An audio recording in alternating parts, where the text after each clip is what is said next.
Hey everybody, it's Yuki, and today I'm going to talk to you guys about 5 different types of friends you got. So look out.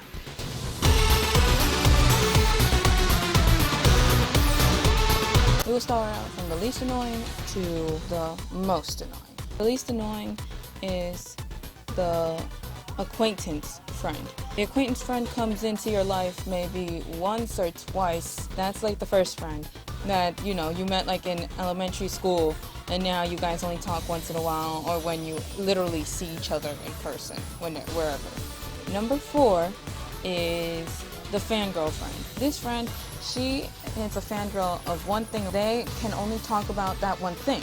The good thing about this friend, you can distract them by using that thing that they're obsessed with, and then you can do whatever the heck you want. But the bad side is, once they start, they can't stop. That's the bad part about this whole situation. Number 3, I gotta say, I have a few. Friend who has a complex, or should I say a complex friend. Complex friend usually is someone who can't deal with how they are or how they usually act. But it's usually not their fault, but sometimes it's very complicated for us as the friend. They only trust us and they want to tell us everything.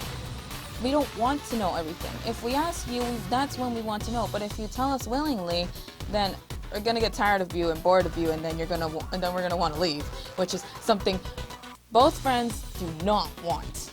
The second friend is the obsessive friend. This friend seems like she's cool, she's awesome, but she doesn't leave you alone. Nowadays there are gays, bisexuals, and lesbians, and other interests where they don't care about if you're a girl or a boy. They just are attracted to you just because.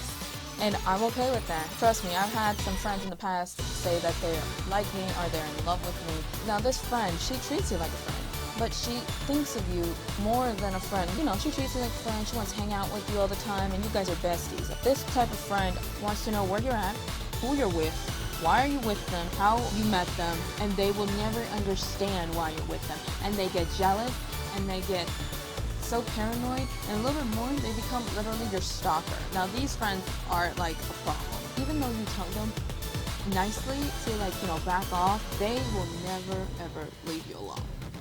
The only reason I know this is because I used to have this one friend. I was trying to be nice to him and everything, but he took everything the wrong way, and one thing led to another, and he almost violated me. If I didn't see an opening, I actually would have been violated that day. So yeah, and after that day, we never talked. We never ever talked ever again, and I hate his guts until this day. And if he's watching this, you know who you are. And the number 1 friend that is the most annoying, but you're still friends with, is the lovey-dovey friend. Oh my god. Friends that are in love, there are pros and cons, okay? These friends will tell you everything and anything about the relationship. It's like gossiping all over again. They will turn to you for anything. Now here's the bad side. When you're with them, they will not stop talking about the person that they're with. Like, they're talking to them on the phone, and you're there, and they just keep saying, oh, you're cute, no, you're cute. They'll be like, hey, and then the person on the phone will be like, hey.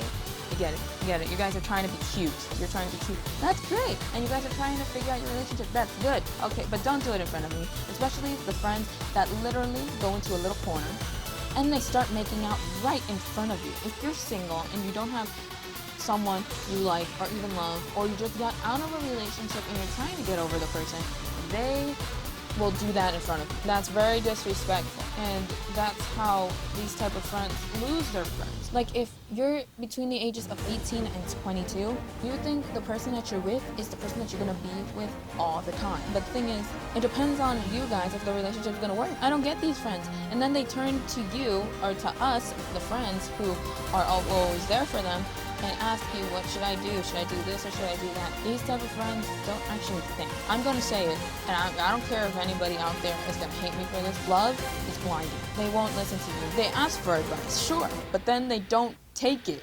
I'm just like, okay, if you're not gonna take my advice, then why ask me in the first place? There is another pro. You give them the advice, but the advice stays in their head, and then they start thinking about what they should do.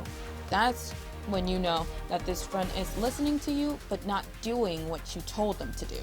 These friends are very complex people, And that's why usually these type of friends lose a lot of their old friends, which is a real darn shame, because they might be good people, but they still won't listen to you and they take you for granted. I actually lost maybe 2 to 3 friends because of this, because I didn't distance myself from them. They distanced themselves from me. Sometimes these type of friends, they think you're mad at them too if you don't hang out with them. And then they never, ever hang out with you. You tell them let's hang out and they're like sure. Then they'll be like what day? And you tell them the day. And then on that day, they'll be like sorry, I can't.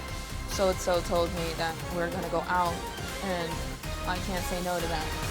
And you can't say no to that either. You can't say, oh, then just ignore them and come with me, because then that seems a little bit selfish. At the same time, you're just like, man, what's the point of having friends? If after you're in a relationship, you're just gonna ignore them. And then when you get out of the relationship, you turn back to your friends. You tell them all the bad things that's wrong with that person. That is the most annoying friend ever, because it doesn't matter if you're a girl or boy. It's like their hormones are out of whack. I don't like those type of friends, but yet I'm still friends with them. Okay guys, thank you for watching. I'm actually currently living with this type of situation with all the 5 friends that I put examples of. Hope you give it a like and please subscribe. And you guys tell me if you have any of these type of friends in your life too. And remember, being weird is what's better than being normal. And I will see you guys next time. Janet.